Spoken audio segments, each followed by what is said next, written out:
Assalamualaikum warahmatullahi wabarakatuh. Hamdan lillahi wassalatu wassalamu ala rasulillah wa ala alihi wa ashabihi wa man walahu.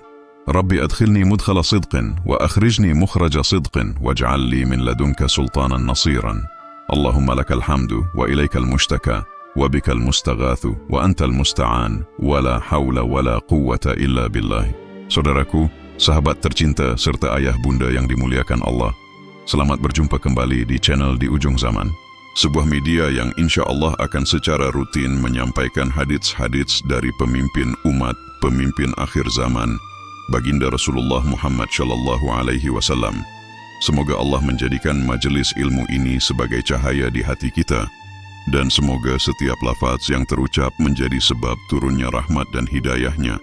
Pada perjumpaan kali ini kita akan membahas mengenai berkah, merenungkan kebaikan yang tetap, tumbuh, dan memberi manfaat yang luas. Bismillahirrahmanirrahim. Ada kata yang sangat sering diucapkan, namun sangat jarang direnungkan maknanya. Kata yang ada di setiap doa pagi dan petang. Kata yang terselip di dalam setiap ucapan selamat. Kata yang menjadi harapan hampir setiap manusia yang hidup di muka bumi ini. Kata itu adalah berkah. Semua orang ingin hidupnya berkah. Semua orang berdoa agar rezekinya berkah, umurnya berkah, keluarganya berkah. Namun ketika ditanya, apa sebenarnya yang dimaksud dengan berkah? Seringkali jawabannya tidak jauh dari banyak, cukup, atau selamat. Padahal berkah jauh lebih dalam dari itu. Jauh lebih luas, jauh lebih indah. Dan mungkin salah satu sebab mengapa banyak manusia merasa hidupnya kurang berkah, bukan karena Allah tidak memberinya, melainkan karena ia belum benar-benar memahami apa yang sedang ia minta. Allah menjelaskan rahasia berkah dalam firman-Nya, "Walau anna ahlal qura amanu wattaqaw lafatahna 'alaihim barakatin minas sama'i wal ard, walakin kadzabu fa'akhadnahum bima kanu yaksibun." Dan sekiranya penduduk negeri-negeri beriman dan bertakwa, niscaya kami akan melimpahkan kepada mereka keberkahan dari langit dan bumi. Tetapi mereka mendustakan ayat-ayat kami, maka kami siksa mereka disebabkan apa yang telah mereka kerjakan. Quran Surat Al-A'raf ayat 96. Ayat ini menyimpan sebuah janji yang sangat besar. Allah tidak berkata, kami akan memberi mereka harta yang banyak. Tidak juga, kami akan memberi mereka kekuasaan yang luas. Yang Allah janjikan adalah barakaat, keberkahan yang turun dari langit dan tumbuh dari bumi. Sesuatu yang melingkupi seluruh kehidupan, bukan sekadar salah satu aspeknya. Dan kuncinya hanya dua, iman dan takwa. Dua kata yang terdengar sederhana, namun menyimpan kedalaman yang tidak bisa selesai dibahas dalam satu pertemuan. Bagian pertama, apa sebenarnya berkah itu? Dalam bahasa Arab, kata barakah berasal dari akar kata baroka yang memiliki makna dasar, tetap, menetap, dan bertambah. Dari akar yang sama lahir kata birkah yang berarti kolam, sebuah tempat di mana air berkumpul, menetap, dan tidak mengalir habis begitu saja. Maka berkah secara sederhana bisa dipahami sebagai kebaikan yang tetap, tumbuh, dan memberikan manfaat yang luas dan berkelanjutan. Para ulama mendefinisikannya dengan sangat indah. Imam Ibnu Qayyim Al-Jauziyah rahimahullah menjelaskan bahwa barakah adalah ziyadatul khair, bertambahnya kebaikan. Bukan sekadar banyaknya sesuatu, tetapi tumbuhnya nilai dan manfaat dari sesuatu itu. Inilah yang membedakan berkah dari sekadar banyak. Sedikit harta yang berkah bisa mencukupi kebutuhan yang besar. Waktu yang singkat, namun berkah bisa melahirkan karya yang abadi. Ilmu yang sedikit, namun berkah bisa memberi manfaat kepada ribuan orang. Sedangkan sesuatu yang banyak namun tidak berkah, seringkali justru menjadi beban, menjadi sumber kegelisahan, perselisihan, dan kehancuran.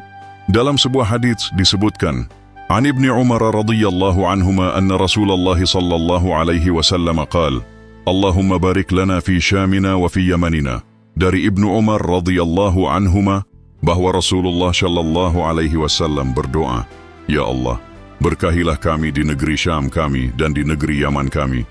Hadits riwayat Bukhari nomor 1037. Perhatikan doa baginda Rasulullah Shallallahu Alaihi Wasallam ini. Beliau tidak meminta kekayaan Syam, tidak meminta kekuatan Yaman. Yang beliau minta adalah keberkahan, agar apa yang ada di negeri itu memberikan kebaikan yang menetap dan terus tumbuh bagi umatnya. Dan inilah karakter berkah yang pertama. Ia bukan sesuatu yang bisa digenggam secara fisik. Ia adalah kualitas yang Allah letakkan di dalam sesuatu, sehingga sesuatu yang biasa menjadi luar biasa, sesuatu yang sedikit menjadi cukup, sesuatu yang fana menjadi bermakna. Bagian kedua, berkah yang tidak selalu terlihat. Salah satu kesulitan terbesar dalam memahami berkah adalah bahwa ia tidak selalu tampak dari luar. Manusia cenderung mengukur berkah dari yang terlihat, ukuran rumah, saldo rekening, jumlah kendaraan, posisi jabatan. Namun Al-Quran dan Sunnah mengajarkan sesuatu yang berbeda. Berkah bisa hadir dalam bentuk yang tidak terduga, dan ketidakhadiran berkah pun bisa tersembunyi di balik kemewahan yang tampak luar biasa. Allah menjelaskan, "Wa may yattaqillaha yaj'al lahu makhrajan wa yarzuqhu min haitsu la yahtasib." Dan barang siapa bertakwa kepada Allah, niscaya Dia akan membukakan jalan keluar baginya, dan Dia memberinya rezeki dari arah yang tidak disangka-sangkanya. Quran Surat At-Thalaq ayat 2 dan 3, min haitsu la yahtasib, dari arah yang tidak disangka-sangka. Ini adalah salah satu ciri khas berkah. Ia datang dari pintu yang tidak kita duga, dari pertemuan yang tidak direncanakan, dari keputusan yang tampak kecil namun membawa perubahan besar. Dari doa yang sudah lama dilupakan, namun baru dijawab Allah pada waktu yang paling tepat. Dan ini hanya terjadi bagi mereka yang bertakwa. Bukan karena Allah pilih kasih, tetapi karena ketakwaan membuka kepekaan hati untuk mengenali berkah ketika ia datang, sekalipun datang dalam bentuk yang tidak biasa. Karena berkah seringkali hadir dalam wajah yang tidak kita bayangkan. Berkah bisa hadir dalam bentuk sakit, yang memaksa seseorang berhenti, merenung, dan kembali kepada Allah setelah lama lalai. Berkah bisa hadir dalam bentuk kehilangan, yang membersihkan hati dari keterikatan berlebihan kepada dunia. Berkah bisa hadir dalam bentuk kesulitan, yang menempa karakter dan menaikkan derajat seseorang di sisi Allah. Dalam sebuah hadits disebutkan, An Suhaib radhiyallahu anhu qala Rasulullah sallallahu alaihi wasallam, ajaban li amril mu'min, inna amrahu kullahu khairun, wa laysa dhaka li ahadin illa lil mu'min. إن أصابته سراء شكر فكان خيرا له وإن أصابته ضراء صبر فكان خيرا له. Dari Syuhaib radhiyallahu anhu ia berkata, Rasulullah shallallahu alaihi wasallam bersabda, sungguh menakjubkan keadaan seorang mukmin. Seluruh urusannya adalah kebaikan, dan hal itu tidak dimiliki oleh siapapun kecuali oleh seorang mukmin. Jika ia mendapat kesenangan, ia bersyukur, maka itu menjadi kebaikan baginya. Dan jika ia ditimpa kesulitan, ia bersabar, maka itu pun menjadi kebaikan baginya. Hadits riwayat Muslim nomor 2999. Perhatikan hadits ini dengan dalam. Seorang mukmin sejati hidup dalam kondisi di mana semua keadaan menjadi kebaikan baginya, baik kesenangan maupun kesulitan. Ini bukan karena hidupnya bebas dari masalah, tetapi karena cara ia merespons setiap keadaan mengubahnya menjadi berkah. Syukur mengubah kesenangan menjadi berkah. Sabar mengubah kesulitan menjadi berkah. Maka berkah sejatinya bukan tentang kondisi yang menimpa, tetapi tentang sikap hati yang merespons. Bagian ketiga, sumber-sumber keberkahan. Allah subhanahu wa ta'ala tidak membiarkan manusia meraba-raba di mana letak keberkahan. Di dalam Al-Quran dan hadits, Allah dan Rasul-Nya telah menunjukkan dengan jelas sumber-sumber keberkahan itu, agar manusia bisa mendekat kepadanya, bukan menjauhinya. Pertama, Al-Quran. وَهَذَا كِتَابٌ أَنزَلْنَاهُ مُبَارَكٌ فَاتَّبِعُوهُ وَاتَّقُوا لَعَلَّكُمْ تُرْحَمُونَ.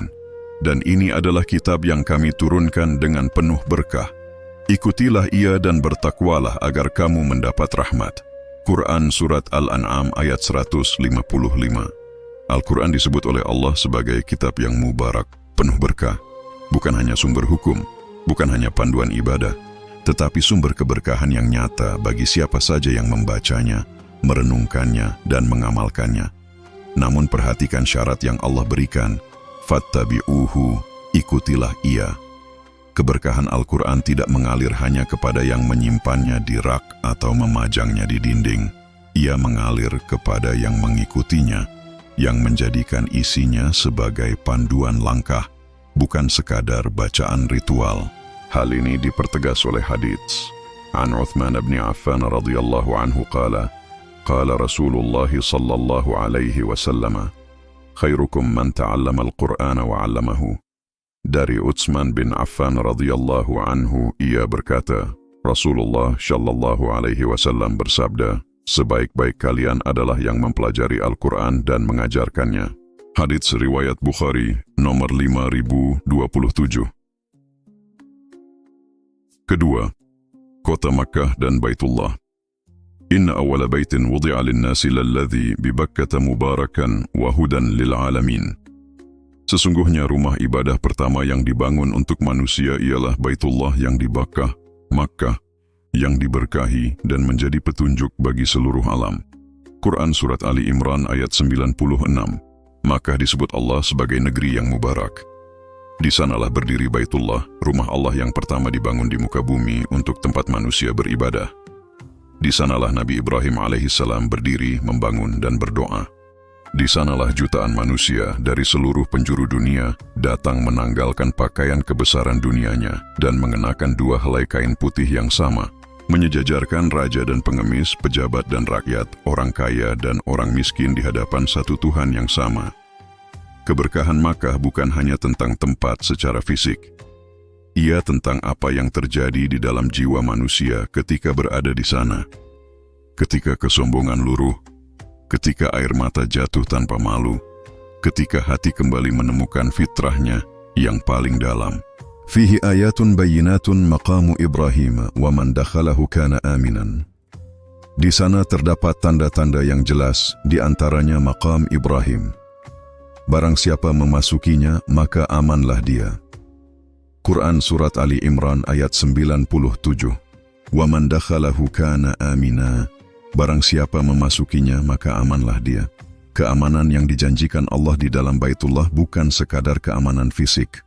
Ia adalah keamanan jiwa, ketenangan yang Allah berikan kepada hati yang datang dengan niat yang benar, yang datang karena Allah, bukan karena ingin mendapat pengakuan dari manusia. Ketiga, pribadi baginda Rasulullah Shallallahu Alaihi Wasallam. Di antara sumber keberkahan yang paling agung adalah pribadi baginda Rasulullah Shallallahu Alaihi Wasallam sendiri. Seluruh hidupnya adalah berkah, sejak kelahirannya di Makkah hingga wafatnya di Madinah. Setiap langkah hidupnya memancarkan cahaya yang memberi manfaat kepada seluruh umat manusia. Allah berfirman, "Wa ma arsalnaka illa rahmatan lil alamin." Dan kami tidak mengutus engkau, wahai Muhammad, melainkan sebagai rahmat bagi seluruh alam. Quran Surat Al-Anbiya ayat 107. Rahmatan lil alamin, rahmat bagi seluruh alam. Bukan hanya bagi umat Islam, bukan hanya bagi bangsa Arab, tetapi bagi seluruh alam semesta. Dan rahmat adalah manifestasi keberkahan yang paling tinggi. Keberkahan pada diri Rasulullah Shallallahu Alaihi Wasallam hadir dalam setiap aspek kehidupan beliau, dalam cara beliau memimpin, sehingga para sahabat rela meninggalkan segalanya untuk mengikuti beliau, dalam cara beliau berbicara, sehingga satu kalimat dari beliau bisa mengubah hati yang keras menjadi lembut, dalam cara beliau memperlakukan orang, sehingga musuh pun terkadang takluk bukan oleh pedang, melainkan oleh kemuliaan akhlaknya. An Anas bin Malik radhiyallahu anhu qala, "Ma masistu dibajan wala harira alyana min kaffin Nabiy sallallahu alaihi wasallam, wala shamimtu miskan wala 'itran atyaba min raihatin Nabiy sallallahu alaihi wasallam." Dari Anas bin Malik radhiyallahu anhu, ia berkata, "Aku tidak pernah menyentuh sutra atau brokat yang lebih lembut dari telapak tangan Nabi sallallahu alaihi wasallam, dan aku tidak pernah mencium minyak kasturi atau wewangian apapun yang lebih harum dari aroma Nabi sallallahu alaihi wasallam." Hadits riwayat Bukhari nomor 3561 dan Muslim nomor 2330. Anas bin Malik radhiyallahu anhu yang melayani Rasulullah Shallallahu Alaihi Wasallam selama 10 tahun menyampaikan kesaksian ini dengan penuh kecintaan. Bahkan dalam hal fisik pun, Allah memberikan keberkahan yang luar biasa pada diri Rasulullah Shallallahu Alaihi Wasallam sebagai tanda bahwa beliau adalah makhluk yang paling dimuliakan Allah di muka bumi. Keempat, makanan dan minuman yang halal dan tayyib. Ya ayyuhan nasu kulu mimma fil ardi halalan tayyiban, wa la tattabi'u khutuwati syaitan, innahu lakum aduwwun mubin. Wahai manusia, makanlah dari apa yang ada di bumi yang halal lagi baik, dan janganlah kamu mengikuti langkah-langkah setan. Sungguh, setan itu musuh yang nyata bagimu. Quran Surat Al-Baqarah ayat 168. Halalan tayyiban, halal sekaligus baik. Dua syarat yang Allah letakkan berdampingan. Halal menyangkut keabsahan secara syariat. Tayyib menyangkut kebaikan secara hakikat. Sesuatu yang baik untuk tubuh, baik untuk jiwa, dan baik untuk hati. Para ulama menjelaskan bahwa makanan yang halal dan tayyib memiliki pengaruh yang sangat nyata pada kualitas ibadah dan kejernihan hati seseorang. Ketika yang masuk ke dalam tubuh adalah sesuatu yang berkah, maka doa yang lahir dari bibir itu pun lebih mudah dijawab oleh Allah. Ketika yang membangun daging dan darah adalah sesuatu yang halal, maka jiwa yang tumbuh pun lebih mudah condong kepada kebaikan. An Abi Hurairah radhiyallahu anhu qala Rasulullah sallallahu alaihi wasallam, ayyuhan nasu innallaha tayyibun la yaqbalu illa tayyiban, wa innallaha amara al-mu'minina bima amara bihil mursalina. Dari Abu Hurairah radhiyallahu anhu ia berkata, Rasulullah sallallahu alaihi wasallam bersabda, wahai manusia, sesungguhnya Allah itu maha baik dan tidak menerima kecuali yang baik. Dan sesungguhnya Allah memerintahkan orang-orang beriman dengan apa yang Dia perintahkan kepada para rasul. Hadits riwayat Muslim nomor 1015. Inilah mengapa berkah pada makanan bukan hanya soal kandungan gizinya. Ia tentang dari mana makanan itu diperoleh, bagaimana ia diproses, dan apakah ada hak orang lain yang terambil dalam proses mendapatkannya. Karena Allah maha baik dan Dia tidak menerima kecuali yang baik. Kelima, waktu pagi. An Sakhrin al-Ghamidi radhiyallahu anhu anna Rasulullah sallallahu alaihi wasallam qala, Allahumma barik li ummati fi bukuriha. Dari Sakhr al-Ghamidi radhiyallahu anhu bahwa Rasulullah sallallahu alaihi wasallam bersabda, Ya Allah, berkahilah umatku di waktu paginya. Hadits riwayat Abu Dawud nomor 2606 dan Tirmidzi nomor 1212, disahihkan oleh Al-Albani. Waktu pagi adalah salah satu waktu yang paling diberkahi. Baginda Rasulullah Shallallahu Alaihi Wasallam secara khusus mendoakan keberkahan bagi umatnya di waktu pagi. Para ulama menjelaskan bahwa setelah salat subuh, seseorang berada dalam kondisi paling segar, pikiran jernih, energi penuh, dan hati masih dalam kehangatan salat. Itulah waktu terbaik untuk memulai pekerjaan, membaca Al-Quran, menuntut ilmu, atau mencari rezeki. Dan tidak sedikit orang yang membuktikan bahwa mereka yang menjaga konsistensi di waktu pagi, yang tidak membuangnya untuk tidur kembali setelah subuh, merasakan keberkahan yang nyata dalam produktivitas dan ketenangan harinya. Keenam, silaturahim. An Anas bin Malik radhiyallahu anhu qala, Sami'tu Rasulullah sallallahu alaihi wasallam yaqulu, Man sarrahu an yubsata lahu fi rizqih aw yunsa'a lahu fi atharih falyasil rahimah. Dari Anas bin Malik radhiyallahu anhu, ia berkata, Aku mendengar Rasulullah sallallahu alaihi wasallam bersabda, Barang siapa yang ingin diluaskan rezekinya dan dipanjangkan pengaruh hidupnya, maka hendaklah ia menyambung tali silaturahim. Hadits riwayat Bukhari nomor 5985 dan Muslim nomor 2557. Silaturahim bukan sekadar tradisi sosial, ia adalah pintu keberkahan yang sangat konkret. Baginda Rasulullah Shallallahu Alaihi Wasallam menjanjikan dua hal kepada yang menjaga silaturahim, diluaskan rezekinya dan dipanjangkan pengaruh hidupnya.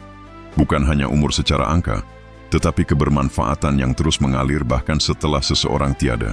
Berapa banyak orang yang memiliki banyak kenalan, namun tidak punya satupun teman yang benar-benar bisa dipercaya.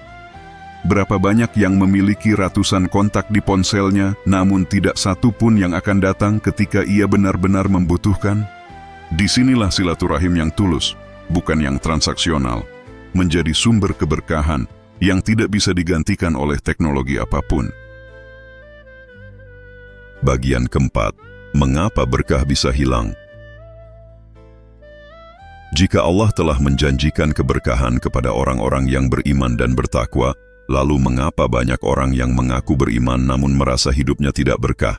Ini adalah pertanyaan yang penting, dan jawabannya bukan karena Allah ingkar janji. Jawabannya ada di dalam hati manusia itu sendiri. Zahara al-fasadu fil barri wal bahri bima kasabat aydiyan nas, liyudhiqahum ba'd alladhi 'amilu la'allahum yarji'un. Telah tampak kerusakan di darat dan di laut disebabkan oleh perbuatan tangan manusia. Allah menghendaki agar mereka merasakan sebagian dari akibat perbuatan mereka, agar mereka kembali ke jalan yang benar. Quran Surat Ar-Rum ayat 41. Bima kasabat aydin naas disebabkan oleh perbuatan tangan manusia. Kerusakan yang tampak di alam, kekeringan, bencana, ketidakstabilan, dan hilangnya ketenangan tidak lahir begitu saja. Ia adalah akibat dari pilihan-pilihan yang dibuat manusia, dan di balik pilihan-pilihan itu ada kondisi hati yang mengarahkannya. Di antara hal-hal yang paling sering mencabut keberkahan dari kehidupan manusia adalah: pertama, dosa yang dibiarkan. Setiap dosa yang tidak segera ditaubati meninggalkan bekas pada hati. Dan ketika bekas-bekas itu menumpuk, hati menjadi semakin sulit merasakan keberkahan yang sebenarnya ada di sekitarnya. Seperti cermin yang kotor, cahaya tetap ada, namun pantulannya tidak jernih. An Abi Hurairah radhiyallahu anhu, an Rasulillah sallallahu alaihi wasallam qala: Innal 'abda idza akhta'a khati'atan nukitat fi qalbihi nuktatun sawda'u, fa idza huwa naza'a wastaghfara وتاب صقل قلبه وإن عاد زيد فيها حتى تعلو قلبه وهو الران الذي ذكر الله كلا بل ران على قلوبهم ما كانوا يكسبون. Dari Abu Hurairah radhiyallahu anhu, dari Rasulullah shallallahu alaihi wasallam, beliau bersabda, sesungguhnya seorang hamba apabila melakukan dosa, ditorehkan titik hitam di hatinya. Jika ia berhenti, beristighfar dan bertaubat, hatinya kembali bersih. Namun jika ia kembali berbuat dosa, titik hitam itu bertambah hingga menutupi hatinya. Itulah yang disebut ran yang Allah sebutkan. Sekali-kali tidak, bahkan apa yang mereka kerjakan telah menutupi hati mereka. Hadits riwayat Tirmidzi nomor 3334 dan Ibnu Majah nomor 4244 dihasankan oleh Al-Albani. Kedua, rezeki yang tidak halal. Ketika rezeki yang masuk ke dalam rumah tangga seseorang bercampur dengan yang tidak halal, dari transaksi yang curang, dari hak orang lain yang diambil, dari cara-cara yang tidak diridai Allah, maka keberkahan pun sulit hadir. Rumah bisa besar, namun tidak terasa nyaman. Harta bisa banyak, namun tidak pernah terasa cukup. Keluarga bisa lengkap, namun terus diisi dengan pertengkaran. Ketiga, meninggalkan syukur. La in syakartum la azidannakum wa la in kafartum inna adzabi lasyadid. Sesungguhnya jika kamu bersyukur, niscaya aku akan menambah nikmat kepadamu. Tetapi jika kamu mengingkari nikmatku, maka sesungguhnya azabku sangat berat. Quran Surat Ibrahim ayat 7. La in syakartum la azidannakum. Jika kamu bersyukur, pasti aku akan menambah. Ini adalah janji Allah yang sangat tegas. Syukur bukan hanya kewajiban moral. Ia adalah kunci yang membuka pintu tambahan keberkahan dari Allah. Dan sebaliknya, kufur nikmat, mengingkari atau melalaikan nikmat yang sudah ada, adalah cara paling cepat untuk merasakan hidup yang terasa selalu kurang, selalu tidak cukup, selalu tidak puas. Keempat, memutus silaturahim. An Jubair bin Mut'im radhiyallahu anhu anna Rasulullah sallallahu alaihi wasallam qala: La yadkhulul jannata qati'un. Dari Jubair bin Mut'im radhiyallahu anhu bahwa Rasulullah shallallahu alaihi wasallam bersabda, tidak akan masuk surga orang yang memutus tali silaturahim. Hadits riwayat Bukhari nomor 5984 dan Muslim nomor 2556. Jika menjaga silaturahim membuka pintu keberkahan, maka memutusnya menutup pintu yang sama. Dan di dunia yang semakin individualistis ini, memutus silaturahim tidak lagi harus berupa pertengkaran besar. Ia bisa berupa diam yang sengaja, pesan yang tidak dibalas, undangan yang diabaikan, kunjungan yang terus ditunda hingga tidak pernah terjadi. Bagian kelima, berkah untuk sebuah negeri. Salah satu dimensi keberkahan yang jarang dibicarakan adalah keberkahan kolektif. Keberkahan yang Allah berikan atau cabut dari sebuah masyarakat, bangsa, atau negeri secara keseluruhan. Kembali kepada ayat yang menjadi pintu pembuka renungan ini. Walau anna ahlal qura amanu, wattaqaw lafatahna alaihim barakatin minas sama'i wal ard, walakin kadzabu fa'akhadnahum bima kanu yaksibun. Dan sekiranya penduduk negeri-negeri beriman dan bertakwa, niscaya kami akan melimpahkan kepada mereka keberkahan dari langit dan bumi. Tetapi mereka mendustakan ayat-ayat kami, maka kami siksa mereka disebabkan apa yang telah mereka kerjakan. Quran Surat Al-A'raf ayat 96. Allah tidak hanya berbicara kepada individu, Ia berbicara kepada ahlu Al-Qura, penduduk negeri-negeri. Keberkahan yang dijanjikan ini bersifat kolektif. Artinya, kondisi sebuah bangsa, apakah diberkahi atau tidak, dipengaruhi oleh kondisi kolektif iman dan takwa seluruh warganya. Ketika kejujuran menjadi budaya, keberkahan tumbuh. Ketika amanah dijaga, keberkahan mengalir. Ketika keadilan ditegakkan, keberkahan hadir. Sebaliknya, ketika kezaliman dianggap biasa, ketika korupsi dinormalisasi, ketika yang benar disingkirkan dan yang salah dilindungi, maka perlahan keberkahan itu ditarik kembali oleh Allah. Mungkin bangunannya masih megah, mungkin teknologinya masih maju, namun ketenangan di dalam hati masyarakatnya semakin menipis. Kepercayaan antar sesama semakin rapuh. Dan setiap hari, kehidupan terasa semakin berat meskipun secara materi tidak ada yang berkurang. وَضَرَبَ اللَّهُ مَثَلًا قَرْيَةً كَانَتْ آمِنَةً مُطْمَئِنَّةً يَأْتِيهَا رِزْقُهَا رَغَدًا مِنْ كُلِّ مَكَانٍ فَكَفَرَتْ بِأَنْعُمِ اللَّهِ فَأَذَاقَهَا اللَّهُ لِبَاسَ الْجُوعِ وَالْخَوْفِ بِمَا كَانُوا يَصْنَعُونَ. Dan Allah membuat suatu perumpamaan, sebuah negeri yang dahulunya aman dan tentram, rezekinya datang melimpah dari setiap penjuru, tetapi penduduknya mengingkari nikmat-nikmat Allah, maka Allah menimpakan kepada mereka bencana kelaparan dan ketakutan disebabkan apa yang mereka perbuat. Quran Surat An-Nahl ayat 112. Ini adalah gambaran yang sangat menggugah. Sebuah negeri yang awalnya aman, tenteram, dan berlimpah rezeki, namun kemudian mengingkari nikmat Allah, akhirnya merasakan lapar dan takut sebagai pakaian sehari-hari. Bukan karena alamnya berubah, bukan karena sumber dayanya habis, tetapi karena hati penduduknya berubah, dari syukur kepada kufur. Dan mungkin inilah cermin yang paling berat untuk kita tatap, sebagai individu, sebagai keluarga, sebagai masyarakat, sebagai bangsa. Sudahkah kita menjaga iman dan takwa yang menjadi kunci keberkahan itu? Penutup, kembali kepada sumber. Berkah bukan sesuatu yang jauh. Ia bukan sesuatu yang eksklusif hanya untuk orang-orang tertentu. Ia adalah janji Allah yang sangat nyata kepada siapa saja yang mau memenuhi syaratnya. Syaratnya bukan kemewahan, syaratnya bukan kepandaian. Syaratnya adalah dua hal yang sangat sederhana, namun sangat dalam, iman dan takwa. Iman yang bukan sekadar pengakuan lisan, takwa yang bukan sekadar label identitas, tetapi iman yang masuk ke dalam setiap keputusan, takwa yang hadir di setiap pilihan. Keduanya yang mengubah hal-hal biasa menjadi berkah yang luar biasa. Allah berjanji, "Walau annahum aqamu at-taurata wal-injila wa ma unzila ilaihim min rabbihim la'akalu min fawqihim wa min tahti arjulihim." Dan sekiranya mereka sungguh-sungguh menjalankan Taurat, Injil, dan apa yang diturunkan kepada mereka dari Tuhan mereka, niscaya mereka akan mendapat makanan dari atas mereka dan dari bawah kaki mereka. Quran Surat Al-Ma'idah ayat 66. Keberkahan dari atas dan dari bawah kaki. Keberkahan dari langit dan dari bumi. Keberkahan yang melingkupi seluruh kehidupan, dari rezeki hingga kesehatan, dari keluarga hingga waktu, dari ilmu hingga amal. Semuanya tersedia, semuanya sudah dijanjikan. Yang perlu kita lakukan hanyalah kembali kepada syaratnya, kembali kepada iman yang sungguh-sungguh dan takwa yang konsisten. Karena pada akhirnya, manusia yang paling kaya bukanlah yang paling banyak hartanya. Manusia yang paling kaya adalah yang hatinya paling merasa cukup, yang di dalam kecukupan itulah keberkahan Allah yang paling sejati bersemayam.